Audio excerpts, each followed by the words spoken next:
प्यारे दोस्तों, आज हम आपको एक ऐसी शादी के बारे में बताएंगे जिसे सुनकर आप सब हैरान हो जाएंगे और सोच में पड़ जाएंगे।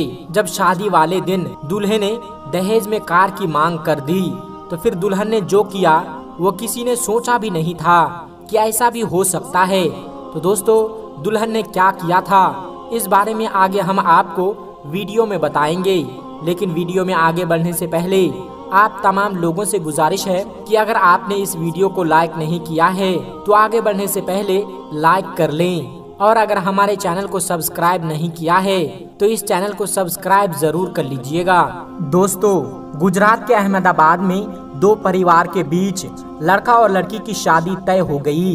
फिर कुछ दिनों के बाद उनकी मंगनी यानी सगाई भी हो गई। लड़की काफी अच्छी पढ़ी लिखी थी। सगाई के बाद तकरीबन 1 साल का वक्त गुजर गया। उसके बाद शादी का दिन भी आ गया।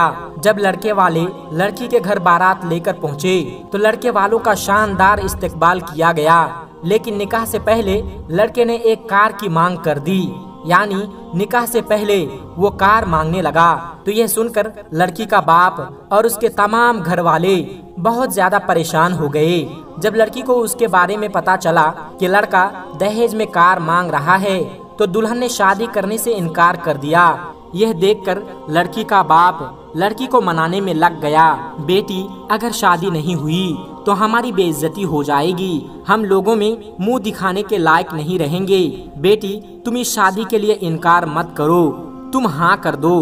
तो लड़की ने कहा, बाबा, आप मेरी शादी ऐसे शख्स से क्यों करा रहे हैं जिसको अपनी होने वाली दुल्हन से कोई मोहब्बत नहीं है, बल्कि दुल्हन के साथ आने वाले दहेज के सामान से मोहब्बत है।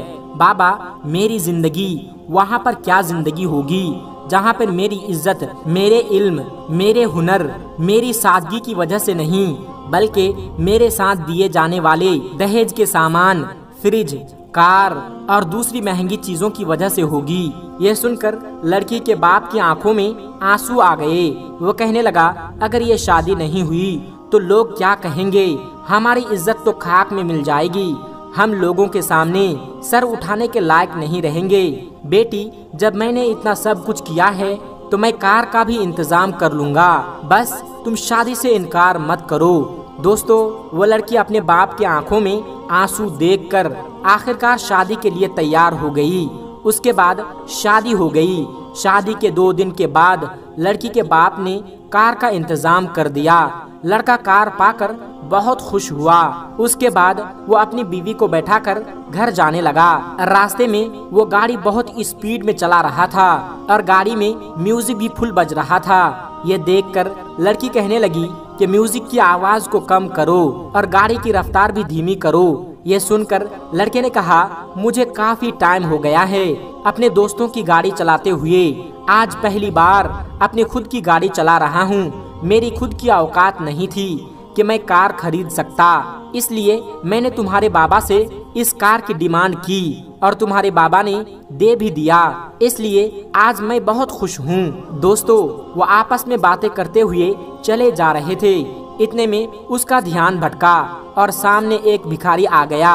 उसकी टक्कर लगने वाली ही थी कि लड़की जोर से चिल्ला उठी। लड़के ने तेजी से गाड़ी की स्टीयरिंग घुमाई और एक्सीडेंट होने से बच गया।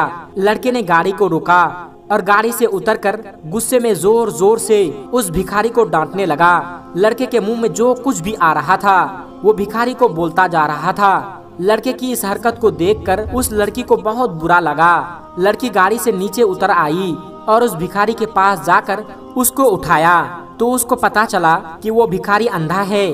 उसके बाद उस लड़की ने उस भिखारी को बताया कि बाबा, हमारी नई नई शादी हुई है, हम दोनों आपस में बातों में मशगूल थे, इसी वजह से हमारा जहन भटक गया, आप हमें माफ कर दें। उसके बाद लड़की ने उस भिखारी को अपने पर्स से 100 रुपये निकाल कर दिए और कहा, बाबा, आप हमारी तरफ से इस पैसे से मिठाई खरीद कर खा लीजिएगा। लड़की उस भिखारी से बातें कर रही थी। इतने में वो लड़का बोला, तुम जैसे लोगों की वजह से ही ये भिखारी लोग सर पर चढ़ते हैं। ये ऐसे ही होते हैं जो जानबूझकर गाड़ी के आगे आ जाते हैं ताकि उनको बाद में उसके बदले में कुछ पैसे मिल सके। ये सब भिखारी ऐसे ही होते हैं। यह सुनकर वो लड़की को बहुत बुरा लगा। वो लड़की अपने शौहर से कहने लगी, ये जो भिखारी होते हैं ये सुबह उठकर दर दर भीख मांगते हैं, तब जाकर उनको थोड़ा बहुत खाने पीने को मिल जाता है। और जहाँ पर मेरे बाबा ने मुझे पाल पोस कर बड़ा किया, उन्होंने अपना सब कुछ आपके हवाले कर दिया। आपने जो कुछ भी मांगा वो सब कुछ आपको दे दिया। आप ही बताइए यहाँ पर असली भिखारी कौन है? वो जो गाड़ी के नीचे आने वाला था या वो जो गाड़ी चला रहा था? दोस्तों, अपनी बीवी की जबान से ये बात सुनने के बाद लड़के का होश ठिकाने में आ गए। उनके कान ऐसे खुले कि खुले ही रह गए। उसे इस बात का एहसास हो गया कि यहाँ पर असली भिखारी कौन है। उस लड़के ने शर्म के मारे अपनी गर्दन को नीचे झुका लिया।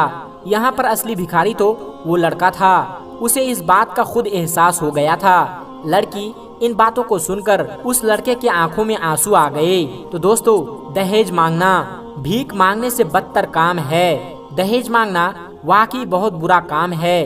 अगर कोई बाप अपनी बेटी को खुशी से कोई सामान देता है तो दे सकता है, लेकिन कुछ लोग भिखारियों की तरह लड़की वालों से दहेज की भीख मांगते हैं। यह सब बिल्कुल गलत है। जो लोग इस तरह से दहेज के बदले अपने बेटे को बेचते हैं, लड़की वालों से दहेज की भीख मांगते हैं, वो लोग खुद अपनी दुनिया और आखिरत का नुकसान करते हैं।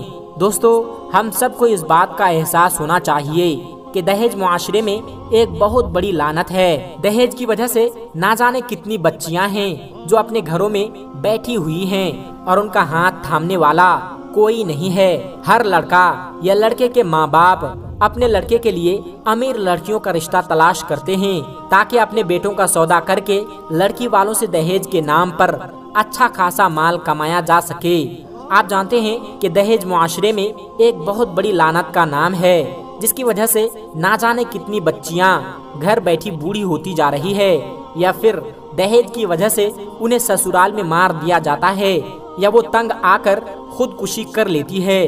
अल्लाह रब्बुल इज्जत की बारगाह में दुआ है कि मेरा करीम हम सब को अक्ल सलीम अता फरमाएं और सीधे रास्ते पर चलने की तौफीक अता फरमाएं और दीने इस्लाम को समझने की तौफीक अता फरमाएं और दहेज के नाम पर लड़की वालों को लूटने या उन पर जबरदस्ती करने से बचने की तौफीक अता फरमाएं, ताकि हर लड़की अपने ससुराल में खुश रह सके, अपने शौहर का, अपने ससुराल वालों का खुशी खुशी हक अदा कर सके, किसी लड़की पर कहीं किसी तरह का जुल्म ना हो।